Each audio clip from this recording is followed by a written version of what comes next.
산막이 시작이 되면은 주루댕은 이제 자신의 하인들을 데리고 시내로 나가려고 해요. 자기가 지금 입고 있는 옷을 뽐내기 위함이죠. 이때 주루댕의 하녀 니콜이 등장하는데, 이런 주루댕의 옷을 보고 그녀는 웃음이 터져버립니다. 정면에서 웃음이 터진 니콜을 보고 주루댕은 굉장히 기분이 나쁩니다. 하지만 니콜의 웃음은 멈추질 않죠. 한 대 맞더라도 지금 당장 웃는 것을 선택할 정도로 현재 주루댕의 옷은 너무나 처참합니다. 그리고 주루댕의 부인이 등장하게 돼요. 부인은 주루댕의 이런 모습들이 너무 익숙한 것 같습니다.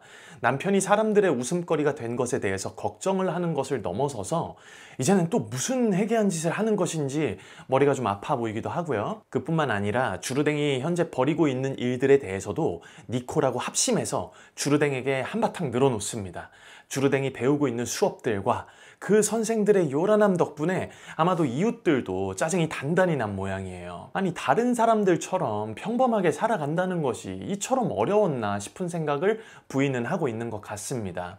니콜하고 부인의 이야기를 곰곰이 듣던 주루댕은 자신이 마침 철학 선생에게 배운 산문에 대한 이야기를 하기 시작합니다. 그뿐만 아니라 드디어 자신의 지식을 자랑할 수 있고 자신이 배우고 있는 것에 대한 의미를 마음껏 부여할 수 있는 기회가 생겼다고 느낀 것인지 산문에 이어서 운문에 대한 이야기와 발음기호에 대한 지식들을 쏟아내기 시작합니다. 이게 이제 보통 사람들은 하지 않는 대화이다 보니까 그래서 주루댕에게 더욱 희소성이 생기는 것 같기도 해요. 이렇게 유식한 것이 바로 귀족의 언어이자 마치 그에게 어떤 상징과도 같이 느껴지는 것이겠죠.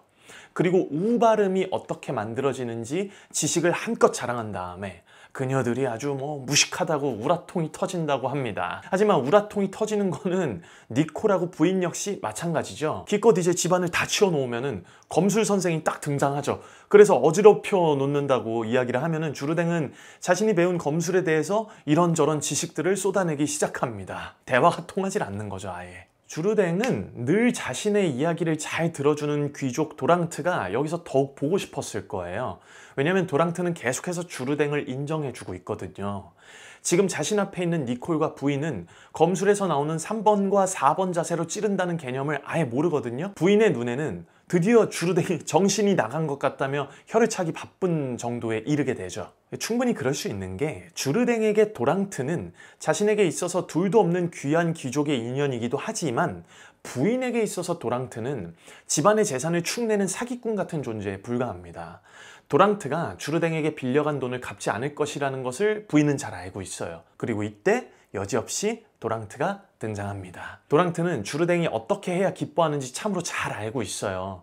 인사를 나누자마자 주루댕의 옷을 딱 보고 사람들이 다 웃었던 그 옷을 딱 보고 도랑트는 칭찬하기 바쁘거든요. 부인의 말처럼 가려운 곳을 아주 도랑트는 잘도 긁어줍니다. 이에 그치지 않고 뒷모습까지도 골고루 칭찬해주는 도랑트의 모습을 우리는 볼 수가 있죠. 그리고 그는 칭찬에 이어서 주루댕의 귀가 가장 커질 수 있는 이야기를 건넵니다. 왕실을 주제로 한 이야기죠. 그는 왕실에서 주루댕에 관한 이야기를 했다며 주루댕에게 한껏 바람을 또 막 집어넣습니다. 자신하고 주루댕은 친구라면서 같은 신분으로 대해주는 도랑트에게 주루댕이 정말로 큰 고마움하고 존경의 마음을 담는 모습을 볼 수가 있어요. 그리고 도랑트는 슬슬 이제 오늘 내가 이곳에 방문한 목적을 밝히기 시작을 합니다. 우선은 얼마를 갚아야 하는지 질문을 하고 난 다음에 자신이 빌릴 금액을 이야기합니다. 예를 들어서 내가 얼마를 빌렸지? 하면은 5,000원 빌렸어 라고 이야기해주면 야, 그러면 5,000원 더 빌리면 10,000원 되네, 내가 10,000원으로 꼭 갚아줄게 라고 빌리는 식이죠. 이게 굉장히 묘하게 설득력이 있어요.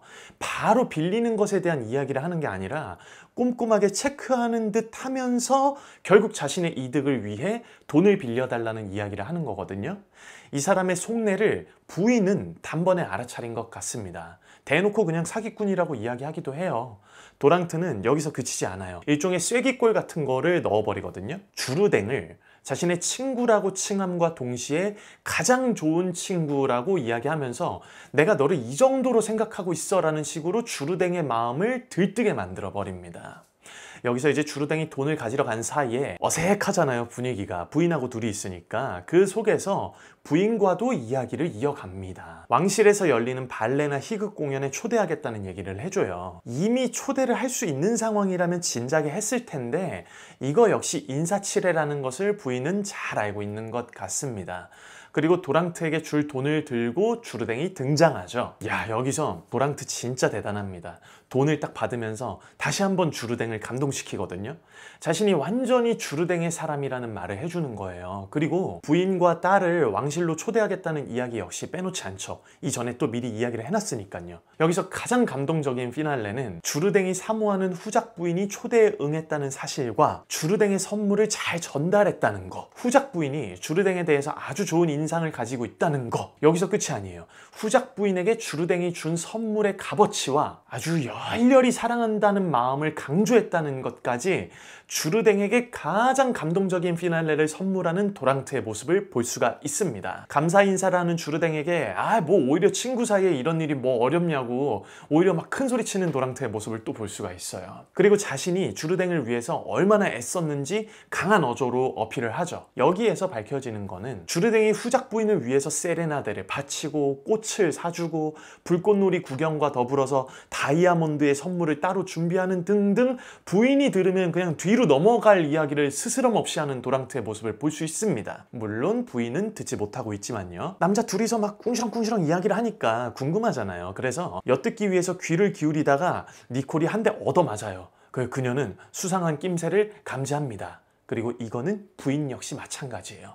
주르댕에게 여자가 있음을 직감적으로 깨닫습니다. 하지만 그보다 우선 자신의 딸 류실과 그녀를 사랑하는 클레옹트를 엮어주기 위한 작전을 세우는 것이 더 중요해 보여요. 니콜 역시 두 사람이 만나는 것이 굉장히 반가워 보입니다. 왜냐면 니콜이 클레옹트의 하인을 마음에 두고 있거든요. 부인은 클레옹트가 결혼 허락을 받기 위해서는 당장 자신을 찾아오라는 이야기를 니콜에게 전해줍니다. 자, 이제 이게 자신의 결혼과도 연결이 되어 있는 이 소식을 딱 들고 니콜은 클레옹트를 만나러 갑니다. 그리고 드디어 클레옹트를 만나게 되는 니콜의 모습을 볼 수 있어요. 하지만 어쩐지 분위기가 심상치 않아 보여요. 클레옹트하고 니콜이 사랑하는 클레옹트의 하인 코비엘, 이 두 사람은 니콜의 소식을 듣지도 않고 니콜을 쫓아내버립니다. 뭔가 굉장히 단단히 오해가 생긴 것 같아요. 니콜은 당장 주르댕의 딸 류실에게 이 이야기를 전하기 위해서 그 자리를 바로 떠납니다. 클레옹트와 코비엘은 뭔가 사정이 있는 것 같아 보여요. 류실을 진심으로 사랑하는 클레옹트는 그녀가 없는 하루가 굉장히 길게 느껴진다라고 이야기를 하는데요. 이틀 만에 만난 그녀가 자신한테 눈길도 주지 않고 확 지나가는 모습에 굉장히 상처를 크게 받은 거죠. 사랑하는 마음의 크기만큼 아픔의 크기도 크게 온 것입니다. 그리고 그건 클레옹트의 하인 코비엘 역시 마찬가지죠. 두 사람 모두 류실과 니콜에게 사랑의 맹세를 보내고 열렬히 희생했지만 배신당했다라고 생각하고 있는 거예요. 그리고 클레옹트는 류실이 그녀의 집에 드나드는 백작 도랑트 때문에 그녀가 흔들리고 있다고 생각을 합니다. 슬슬 또 이제 꼬이기 시작을 하는 걸 볼 수가 있죠. 그 역시 백작이라는 신분에 대한 피해의식이 조금 있어 보이기도 해요. 굉장히 원통함까지 느껴지는 클레옹트는 험담을 해서라도 자신의 마음을 정리하기를 원하지만 하인 코비엘이 하는 류실의 뒷담화에 전혀 동의하지 않는 것 같습니다. 눈이 작아요 뭐 이렇게 이야기를 하면은 그 눈에는 그런데 열정이 가득하고 사람의 마음을 사로잡아 라는 식으로 이제 이야기를 하는 거죠. 클레옹트에게 류실은 정말 완벽한 여인이에요. 하지만 자신의 독한 마음을 그녀에게 보여주고자 합니다. 당신 때문에 내 하루하루가 얼마나 긴지 몰라 라고 열렬히 사랑 고백을 하고 있는데 이틀 만에 만났는데 획 지나가 버렸으니까요. 그런 클레옹트와 코비엘의 앞에 니콜과 류실이 등장하게 됩니다. 그리고 자신들이 모른 채에서 남자들이 화가 났다는 것을 알아차리죠. 아주 뭐 그냥 단단히 토라진 남자들의 화를 풀어주기 위해서 류실하고 니콜은 자신들의 이야기를 들려주려고 하는데 완강하게 거부하는 남자들에게 그럼 마음대로 해 라고 하면서 입을 닫아버리려고 하는데 이렇게 되니까 이제는 남자들이 제발 이야기를 해달라고 하면서 매달립니다. 어느새 전세가 역전이 되어버리는 거죠. 이 사랑의 실랑이가 일어나게 되었었던 것에는 바로 류실의 어머니이자 주르댕의 부인이 한몫하고 있었어요. 류실이 남자하고 가까이 붙어있는 것만 봐도 엄청나게 설교를 하는 어머니 때문에 그녀들은 남자들에게 눈길을 주지 못했었던 것이죠. 이렇게 자연스럽게 오해가 풀리게 되고 어느새 남자들과 여자들 모두 부인 앞에 서 있게 됩니다. 결혼을 허락받기 위한 자리가 마련이 된 건데요. 클레옹트의 이야기가 시작이 딱 되기 전에 주르댕이 등장합니다. 이제 마침내 류실의 부모님 앞에서 결혼 승낙을 허락받게 된 클레옹트. 결혼을 허락받기 위해서는 클레옹트의 신분이 궁금한 주르댕의 모습을 볼 수가 있는데요. 그가 귀족인지 아닌지 궁금한 거예요. 클레옹트는 굉장히 고결한 청년입니다. 현재 이들이 살고 있는 시대에서는 누구나 귀족이라고 이야기할 수 있고 그것을 사칭하는 데 있어서 거리낌이 없지만 자신은 귀족이 아니라고 솔직하게 이야기합니다. 굉장히 솔직한 청년이죠. 이 모든 이야기를 담담하게 듣던 주르댕의 대답은 간결합니다. 내 딸을 줄 수 없다 라는 거죠.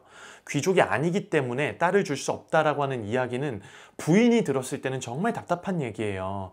자신들의 집안도 귀족이 아니기 때문이에요. 귀족을 사유로 삼고 싶은 주르댕은 이 결혼을 절대로 승낙하지 않을 것 같습니다. 그리고 주르댕은 이제 자신의 딸을 기필코 내가 후작 부인으로 만들겠다라고 하는 포부를 밝히죠.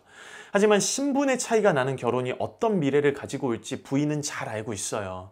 무시받는 거는 당연하고요. 훗날 이제 자신의 손자나 손녀에게도 업신여김을 당할 것이라는 거죠. 그리고 사람들의 험담 역시도 너무나 버거운 상황입니다. 하지만 이 모든 이야기는 우리의 주르댕에게는 통하지가 않습니다. 완강하게 고집을 부리는 주르댕을 뒤로 한 채 부인은 클레옹트를 위로해 줍니다. 그리고 나서 다시 코비에라고 둘이 남겨진 클레옹트의 모습이 보여져요. 자신의 정직함에 있어서 후회하지 않는 모습이 참 멋집니다. 하지만 그 역시도 수치를 당한 마음이 속상하고 편하지만은 않아요.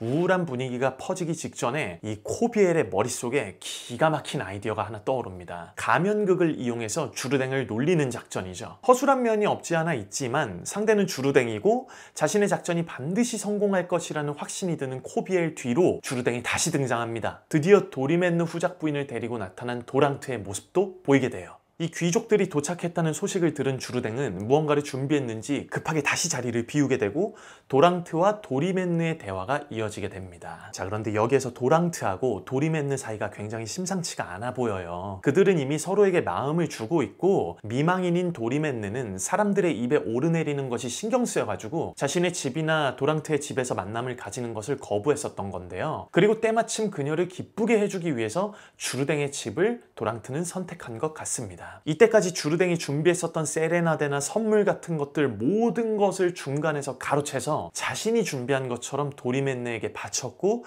그녀에게 열렬히 구애했었던 도랑트의 모습을 우리는 볼 수가 있죠. 그리고 도리맨느 역시도 자신이 도랑트와 결혼하게 될 것이라는 것을 암시하고 있어요. 하지만 이미 결혼 경험이 있는 도리맨느는 호락호락해 보이지는 않습니다. 이제까지 주르댕에게 빌린 돈은 모두 도리맨느를 위해 사용된 것이라는 것을 우리는 이들의 대화를 통해서 유추할 수 있죠. 그런 도랑트의 씀씀이가 도리맨느는 굉장히 걱정이 되는 거예요. 이런 그들의 사랑의 대화가 오고 가는 가운데 아무것도 모르는 불쌍한 주르댕이 다시 등장을 하게 됩니다. 그는 이제 앞부분에서 자신이 열심히 배웠었던 이 인사 예법을 도리맨느 후작 부인에게 보여줘요.